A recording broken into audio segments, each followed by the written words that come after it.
Good evening বন্ধুরা, তোমরা সবাই কেমন আছো? আশা করি ভালো আছো। আমরাও খুব ভালো আছি। আজকে বানাবো ঘি, তোমাদের সাথে সেটাই শেয়ার করব। দেখো আমি কি করে বানাই। এই দেখো আমি এখানে এক বাটি সর জমিয়েছি। দুধ জাল দিয়ে যে সরগুলি উঠে সেই সরগুলি এখানে জমিয়েছি। এখন মিক্সার গ্রাইন্ডারে মিক্সার করে নেব। সরগুলি দিয়ে দেব মিক্সারে, তারপর সেটা মিক্সার করে নেব।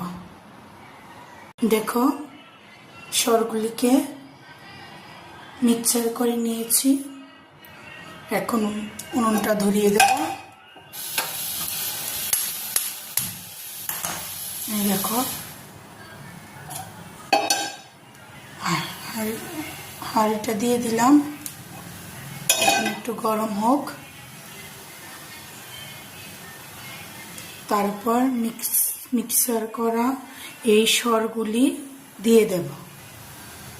তারপর তোমাদেরকে দেখাচ্ছি। দেখো আমি দিয়ে দিলাম পেস্ট করে রাখা সরগুলি হাঁড়িতে দিয়ে দিলাম। এখন দেখো এই দেখো ঘি উঠে যাচ্ছে। এখন একটু সময় লাগবে।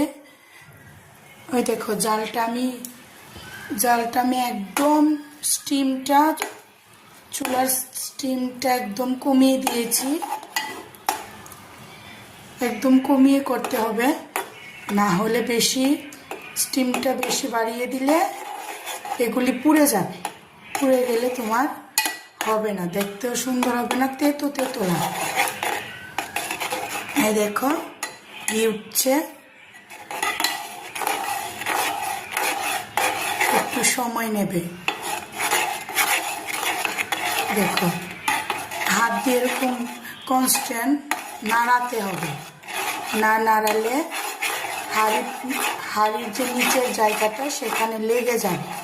লেগে গিয়ে তখন পুড়ে যাবে, তাহলে দেখতেও সুন্দর হবে না, জিনিসটা খেতেও ভালো লাগবে না, তেতো লাগবে। এই দেখো কনস্ট্যান্ট এভাবে নাড়াতে হবে। দেখো ঘি উঠে যাচ্ছে এখানে। দেখো কি সুন্দর, তোমাদের দেখিয়ে দিলাম। এই দেখো আমি কনস্ট্যান্ট নাড়াতে হবে, না হলে তো নিচে লেগে যাবে। এই দেখো চুলো স্টিমটা কিন্তু একদম